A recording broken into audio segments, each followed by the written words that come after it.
I'm good. How are you? Thank you so much for having me on. Good. It's so cool to be a part of this.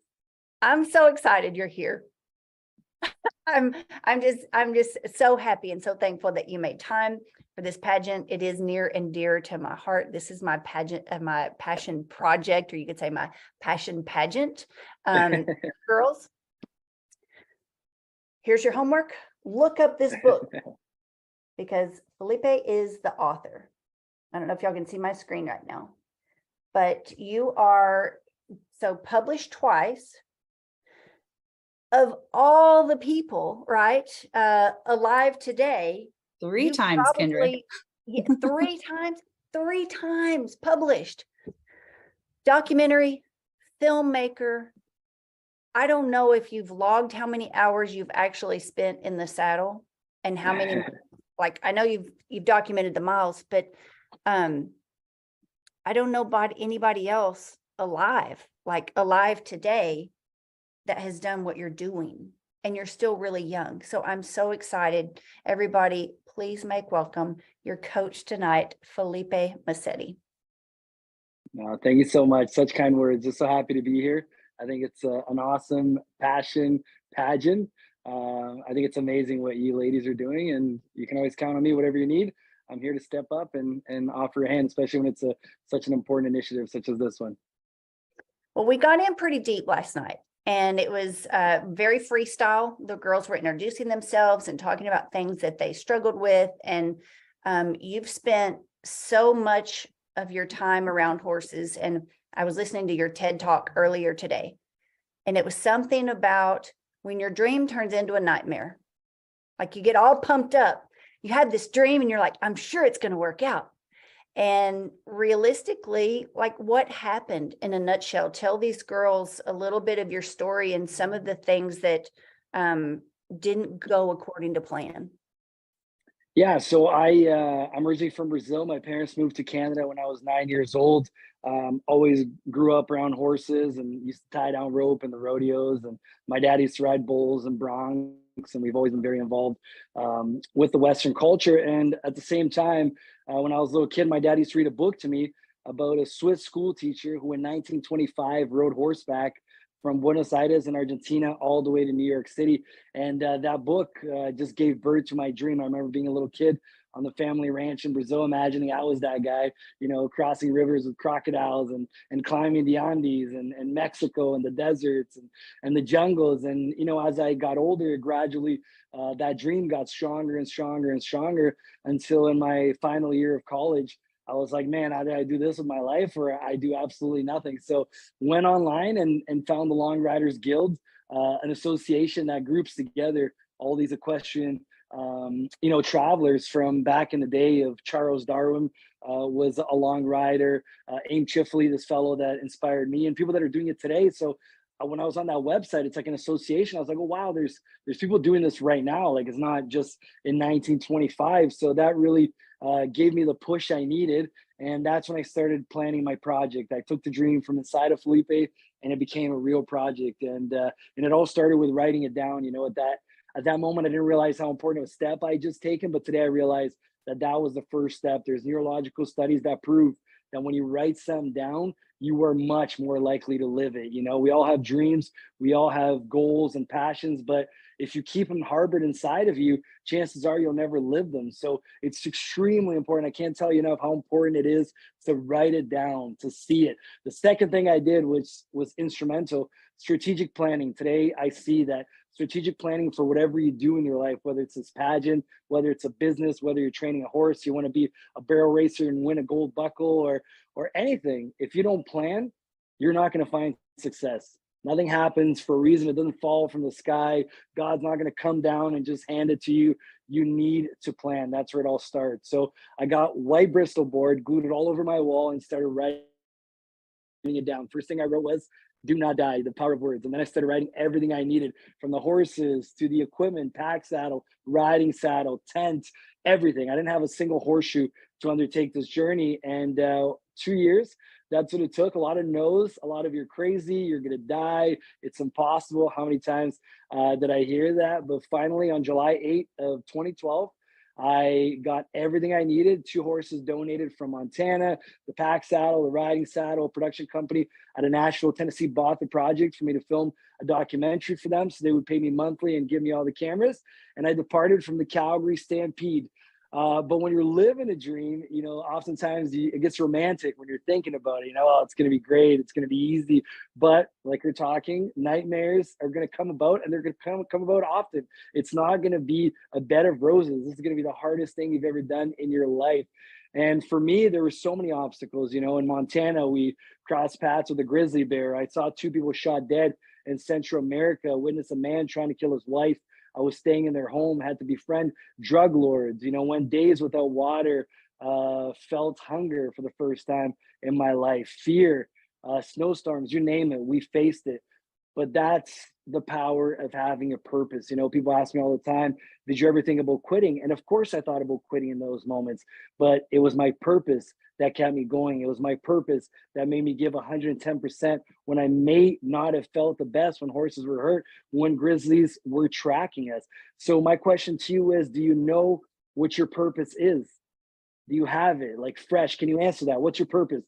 What's the first thing that comes to your mind? Do you know it? Did you write it down? Are you planning to live that purpose? If you don't know, don't worry about it. Some people are 90 years old and they still don't know. But the importance of soul searching, of meditating, and meditating is not, sitting with your legs crossed and going, it's getting on a horse and going on a long ride. It's going for a jog. It's when you put your head on the pillow at night and having an internal conversation.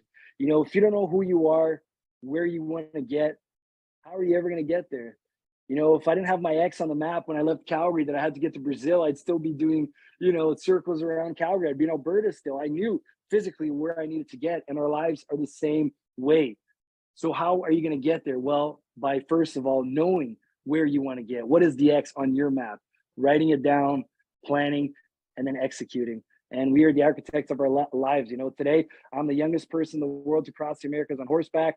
I just won the Western Heritage Award. One of the biggest blessings in my life. I was the marshal of the Calgary Stampede. I was the marshal of Barretos, the largest rodeo in Brazil. I got 3 best-selling books. I got a documentary that has 19 awards. And I met my wife on the back of a horse in Patagonia, asked for help in her house, and stole the farmer's daughters. I've gotten the chance to ride some of the greatest horses in the world, see some of the most beautiful country in the world. But it all started with that first step. No one handed it to me. I worked arduously for all of this, but it is so worth it. Just to wake up in the morning is a huge opportunity, and we tend to forget that and take that for granted.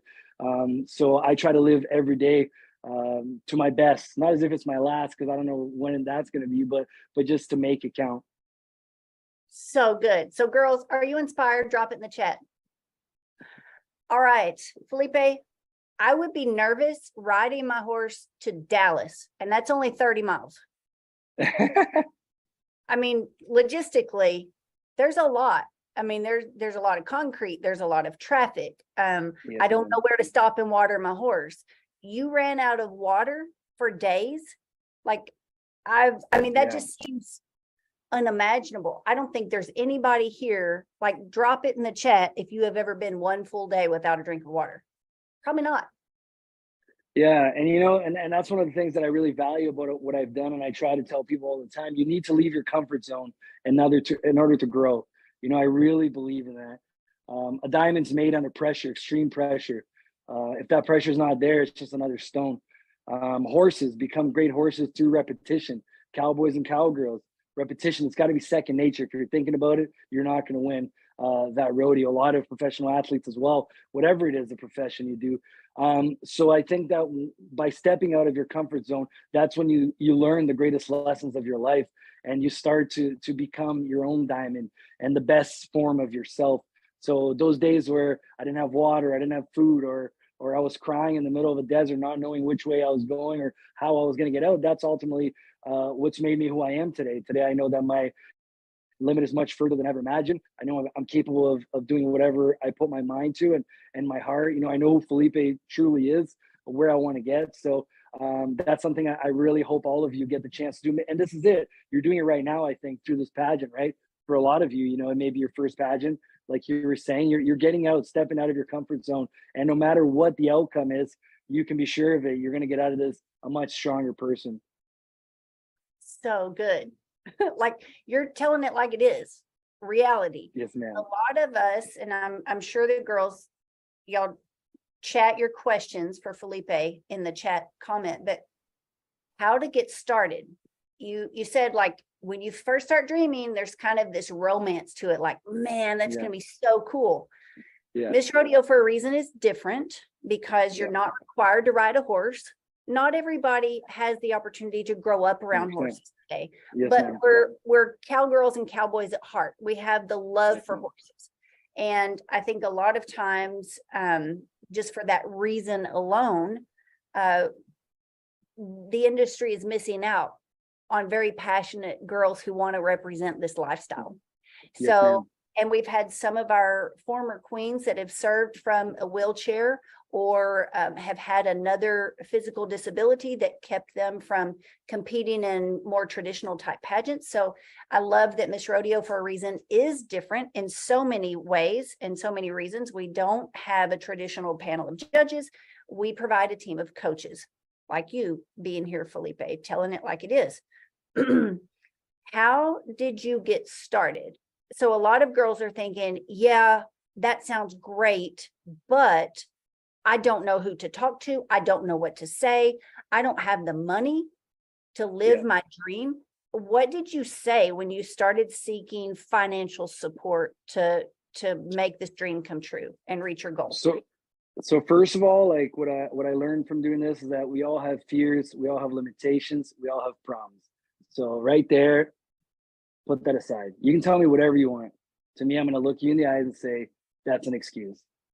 Not because I read it in a book, not because I watched it in a movie, because I lived it. I'm an immigrant. My mom used to clean houses. My dad used to work construction. I didn't have a single horse to do this.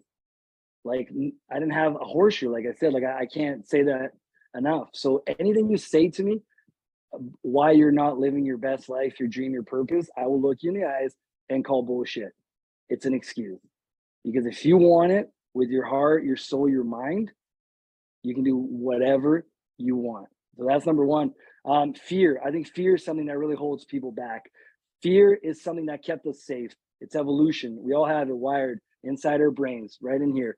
It keeps us safe. When we lived in a cave and we had a fire, and if you stepped out of that cave, you could have been eaten by a mountain lion or a bear. Your mind would tell you, don't go there, stay here, you're safe. Don't go find out if there's better lands across that mountain range. Stay right here, you're safe. So our minds continue to tell us that when you have something that you want to do, like cross the Americas on a horse. My mind told me not to do it. The first thought was, you're crazy, don't do it. Just for me to write it down, I had to put that fear aside. For me to start planning, I had to put that fear aside. For me to start talking to people and asking for sponsorship, I had to put that fear aside. So it's an ongoing battle that we all have. But once you understand how your mind works, you understand why you have these feelings and you learn to control them. You need to control them, just like a horse. You can't ride a green horse. You know what I mean? You have to put it in the round pen and make it turn for, a couple of days, a couple of weeks, maybe a couple of months. If it's a super hard horse, then you have to ride it. Then you know what I mean? It takes time. It took me a decade to cross the Americas. It's not going to be from today to tomorrow. It's going to take time, but you have to continue to work on that fear and silence that fear, or you do nothing with your life. And what I realized when I built the project is that no one is going to sponsor me because I'm a nice guy, or because they like me, or because I have this awesome dream. They need to see value in it. So I needed to grab this project. It's like building a bridge. When you build a bridge, you need to convince someone that you need to get to the other side of that river. It's something that doesn't exist. So you need to convince them, why do you need this bridge there? Well, you have to get to the other side. So I needed to convince people that there was money involved in this, because that's how brands respond. I needed to give them something. So for this production company, I was giving them a product, which is this documentary. For the ranches that gave me the horses, it was going to be a huge commercial for them. It took me so long. I traveled so slowly. Every magazine, newspaper, every television station covered the trip. So how cool is it for you to get your horse on all these major networks? That's money to them because it will help them sell horses.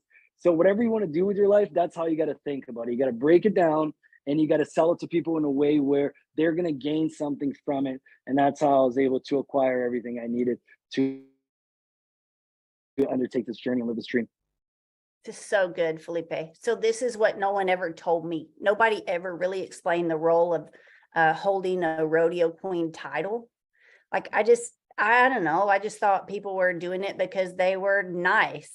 Like I needed that carrot, right? I had extremely low self-esteem and zero confidence. So it really pushed me out of my comfort zone.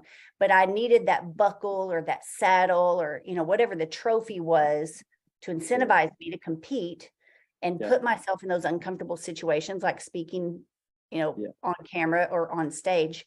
But nobody ever really explained like how to monetize it or what was expected of me in return. I just thought, well, and it kind of still floats around in the pageant world that we're the liaison or we're the representative. We're there to answer questions for the crowd. Well, let's talk about the power of a cowboy hat and the power of being on horseback, what doors that opens up for you. Because I want these girls to understand there's so much opportunity, but like Felipe just said, you have to think of it from both sides. It's not just to benefit you. We want it to benefit you, but it is to benefit the stock contractor who's worked his whole life probably to build his brand in the pro circuit. Yes, we need you to interact with the crowd and make new fans. You don't even have to be at a rodeo. You could be at your local Walmart, promoting the lifestyle and inviting people to get involved. But why? Like, why is this important? And thinking from, like, this is one of my pet peeves, Felipe. There are some pageants today that require their rodeo queen contestants to sell tickets to the rodeo. And that's fine. I think that's wonderful. However, that's part of their score. And sometimes it's a large part of their score. So sometimes it just boils down to whose mom is most committed, take a week off work, knows the most people and sells the most tickets. And that girl ends up winning. And it has nothing to do with her personality, her knowledge of rodeo, or her ability on horseback, or her passion, how much she wants to represent rodeo. So we want to do things different. So thank you for saying that. Girls, you got to think of it from all sides if possible. And we're here to help you see the benefit, your own benefit of getting involved. Felipe, talk about the cowboy hat and being on horseback. What kind of doors did that open for you? That's everything. If it wasn't for the horse, I wouldn't have obviously ridden one single kilometer, but I would have had no doors open for me. I would have had nothing. This journey taught me that the horse is a common language that brings people together, that breaks down barriers, from the gaucho to the vaquero to the cowboy to the peão in Brazil. We may dress differently. We may wear different shapes of cowboy hats and different styles that ride different styles of horses and different breeds, but we all speak the same language. It's and that's what opened all those doors for me. I got to stay in the home of drug lords. That is a journal. I'm a journalist. I'm in school for journalism. That for me to go into that home and document that, very few people get that opportunity. And I got it thanks to my horses, because they also loved horses. And every door that was open in the Americas, every 20 miles that I was riding, of the more than 16,000 that I rode through 12 countries, it wasn't open because of Felipe. It was open first because of my horses. And then they wanted to help me after they had met the horses and helped the horses. And even people that had never been around horses, you realize that there's a magnetism. We're seeing it with Yellowstone, and we've seen it with Westerns our entire lives. What is it about this that people want to see, that they want to watch? What is the allure? I don't know what the answer is, but I think it's the horse. Because when I was out there crossing the Americas, like, people just came. They'd never seen a horse in their lives. I'm in a Walmart parking lot or crossing Mexico City, the largest city in the world. And whether they were a kid or an old gentleman, or they would come to the horse and they'd want to pet the horse, and they want to know the horse's name, and then ask me what I was doing, what my name is. And to me, I feel like it's an honor to wear a cowboy hat. I wear it everywhere, airports, the mall. Like, I just don't leave the house without my cowboy hat, regardless of where I'm going, because I'm very proud of Western heritage. And the horse has taught me the biggest lessons in my life, you know, working as a team, hard work, not quitting, empathy, my passion for horses, and you know, everything that the person I am today all came from the cowboy hat and horses and this Western lifestyle. So I feel very blessed and try to do my best as an ambassador, I think, and that's what these ladies are going to do as well. They're going to be ambassadors, you know, for us, and I think that with great power comes great responsibility. So you know, we really need to check ourselves and try to represent this as best as possible. You're doing such a fantastic job.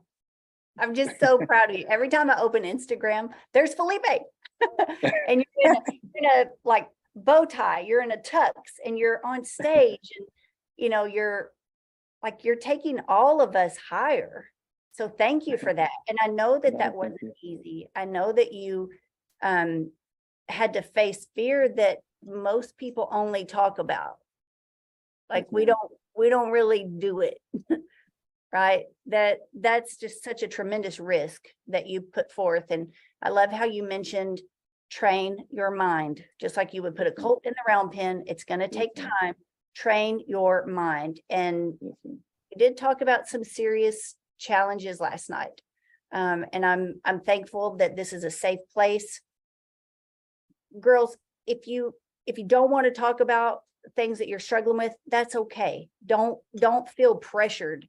If you would rather talk about something positive, we're good with that. If you haven't had things fall apart in your life, that's okay too. Like if you've just been extraordinarily blessed and you're making the most of it, we're happy for you. We want to celebrate with you. But talk a little bit, Filipe, about some of the ways you learned your mind was not feeding you accurate information. How did you recognize those moments, and what did you do about it?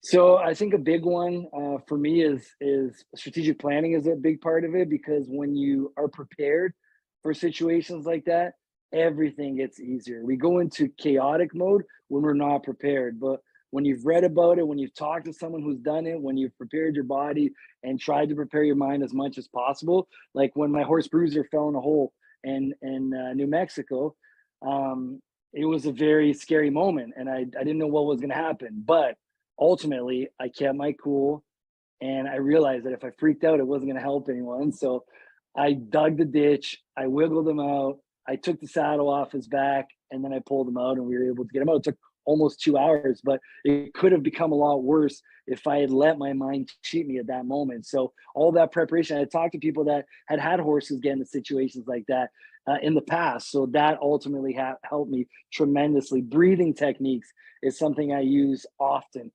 Sometimes I get nervous to go on camera holding a microphone and my hand shakes. Well, guess what? That's your mind response. Again, fear. But you can cheat your mind by breathing, taking deep breaths.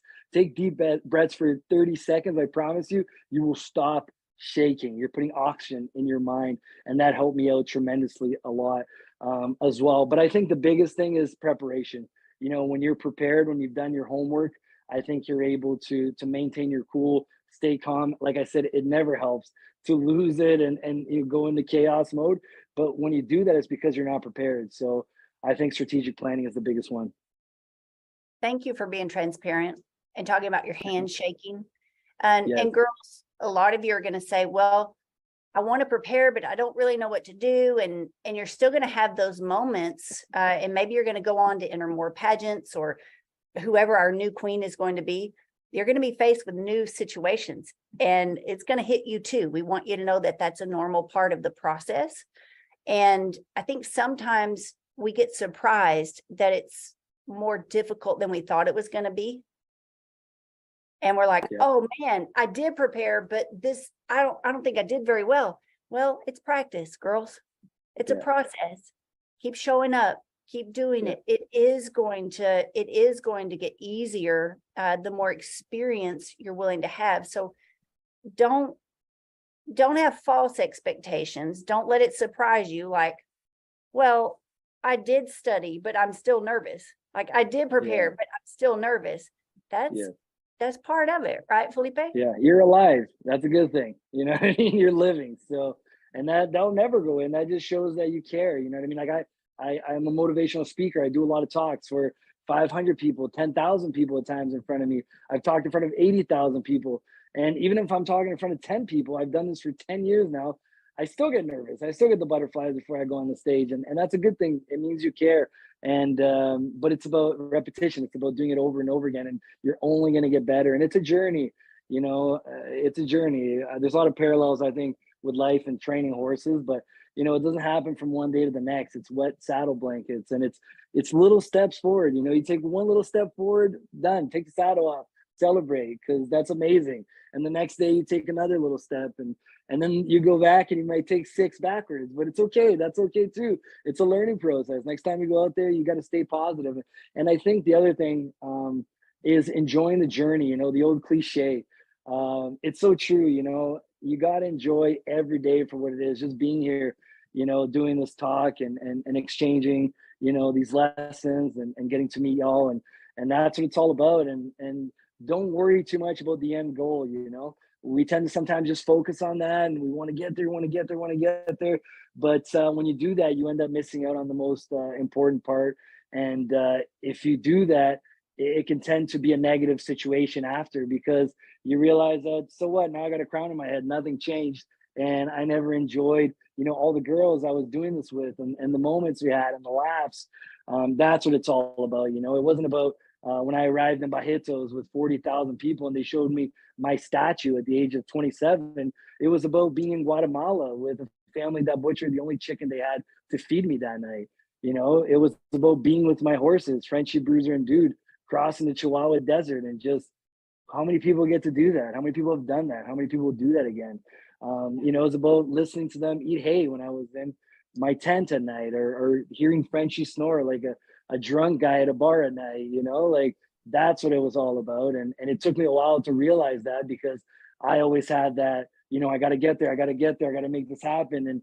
And then I realized that I got there and I didn't grow a third eye. I didn't gain any superpowers. I was still same old Filipe. And the beauty of what I had just done was in the kilometers, that I had traveled, and all the people that I'd met, and all the experiences. So it's in the everyday. So don't forget that. Lindsay has a question, and I'm going to let her ask it. Lindsay, will you unmute? Hi. Hello. So my question was, if you knew, like, what's one thing you wish you knew before you left onto your journey? Like something like major, like. That's a good question. One thing I wish I knew before I left my journey. I think I wish I knew how hard the end was going to be. When I finished that journey, that first, because I did it in 3 legs. I rode from Canada to Brazil. And then that was my dream. I was going to end in Brazil, get to Canada to finish off the Americas. But when I ended that first journey, my life fell apart. I went into depression. I had anxiety, reoccurring nightmares, because I didn't know this at the time. And that's why I wish I'd known this. I fought so hard to achieve this, to take the first step of actually undergoing the journey. It took me 2 years to plan it. And then I was on the road for 2 years and a half, and every day just, fighting to get there. Then when I got there, this huge vacuum was created. I lost purpose in my life. I didn't know what I was going to do next. And that's what ultimately put me in that situation of just not being well mentally. And today I value mental health so much. So I wish someone would have told me that, hey, guess what? This is going to be hard, but before you finish this journey, make sure you start planning your next journey, your next purpose. And I don't think I would have gone through such a hard period of my life as I did the 6 months that I finished that first journey. Good question, though. That's awesome. Thank you. And what a brilliant answer. Just brilliant. Thank you. That's hardcore life. Like that, right? Girls, if somebody had told me this when I was 14 years old, how much anxiety and sleepless nights and wandering around and chasing my tail in circles and buying too many horses and it not working out, how much could that have saved me? So we're all just so blessed to have you here, Filipe. Thank you. No, I feel blessed to be here. Thanks for having me. And thank you for making it okay to talk about mental health. We talked about that back in December, and how, you know, my personal opinion and the team at Stall High, we believe that the mental health of the horse is largely overlooked and undervalued. Everybody's so focused on physical fitness that we're missing not just the value of the mental health for training and getting that horse to his fullest ability, but we're missing how many horses have a poor quality of life right now mentally because of how much pressure we put on them. I don't think the industry is very cognizant of that. We're not very problem aware. Therefore, how could we be solution focused? So that's one thing that we're definitely waving the flag from Stall High to educate people about mental health for horses, and horses mirror us. So that leads us to the next discovery and discussion. What's going on inside our own head? So Filipe, thank you for making it okay to talk about that. And I know you've definitely inspired all of us. Girls, what do you think? Drop it in the chat. We have time for one more question. Who has one more question for Filipe?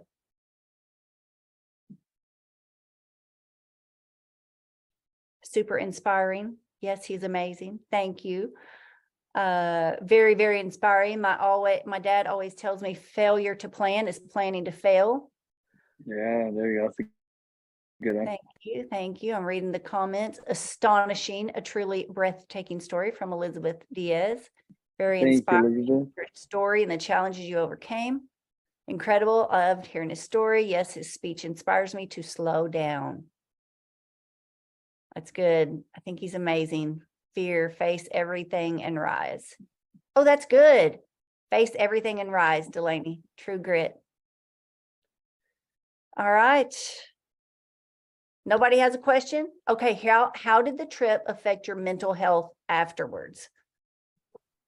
Yeah, so like I said, you know, it was twofold. First of all, it was this syndrome that I've now studied and realized that it comes with anyone that you know, fights really hard to achieve anything, whether you're an Olympic athlete or you're an astronaut or you're a long rider. You know, you work so hard to achieve this goal that when you get there, this vacuum is created. You momentarily lose purpose, and you feel very ashamed and like you've done nothing. And so that was part of it. The other part was that you know, I literally went to war. Like I saw 2 people shot dead. I witnessed a guy trying to kill his wife with 5 gunshots. I had to run away from bears and you know, so I had symptoms of PTSD, and ultimately the combination of that is what affected me mentally, and that's why the 6 months after I finished that first journey were extremely hard. I now realize how much of an idiot I was for not talking to anyone about it, but there's so much stigma still to this day,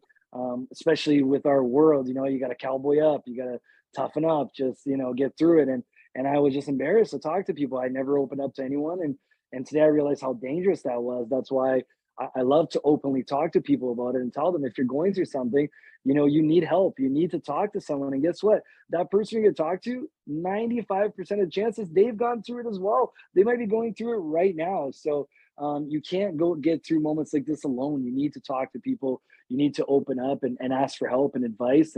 And today I value mental health so much, especially with horses as well. Like you just put it so beautifully in all the work you guys do through Stall High, you know, and I think, like you said, horses are a mirror of us. And if you're not well mentally, your horse is not going to be well mentally, and vice versa.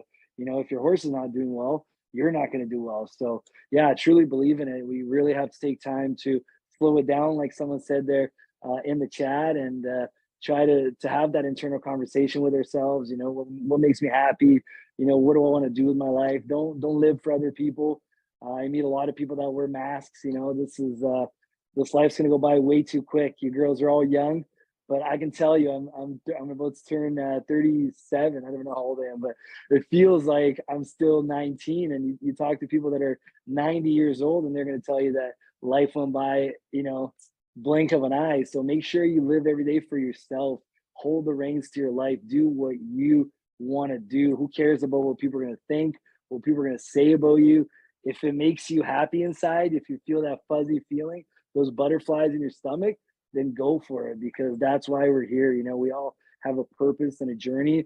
And like I said, it's a blessing just to wake up in the morning and open your eyes and take a breath. And we forget that. So make it count and go hard. So good. You're so inspiring. Nah, All you right, are. girl.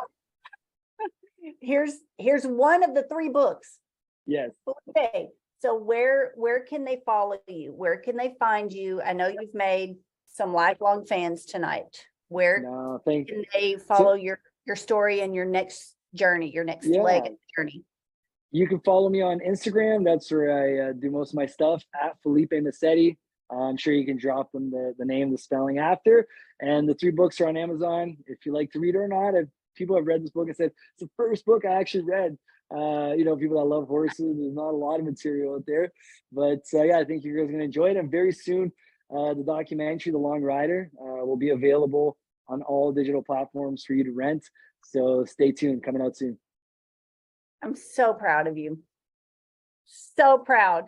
And I'm And I'm we're proud of so you. thankful. We're so thankful for your time. So I'm thankful. wow. Thank you so much. And good luck. Good luck to you girls. I can't wait to see who's going to win the I pageant. But know. you're all Who's our winners. Don't forget. You're all winners. You're all winners just to be here. Like I said, this experience, you're going to come out much stronger and better. So thank you so much for having me. All right, everybody tell Filipe bye. Bye. God bless Un- everyone. Unmute. Tell him thank Have a Bye. good Good to see you. Sunday. God bless. Bye. Yeah, great to Thank see you as well. you. Bye. Bye, Thank girls. you. Good luck on Monday morning. Bye. Bye. Bye, Filipe. All right, girls. Wow. Oh my gosh. He just inspires me so much. He makes me want to, like, not just run to the barn and saddle up a horse and start riding, but he makes me want to be a better person. He makes me want to reach more people. He keeps the fire inside my heart and my mind growing, because he worked so hard to accomplish what he's done. And like he said, he's still really young. So he has a lot more left to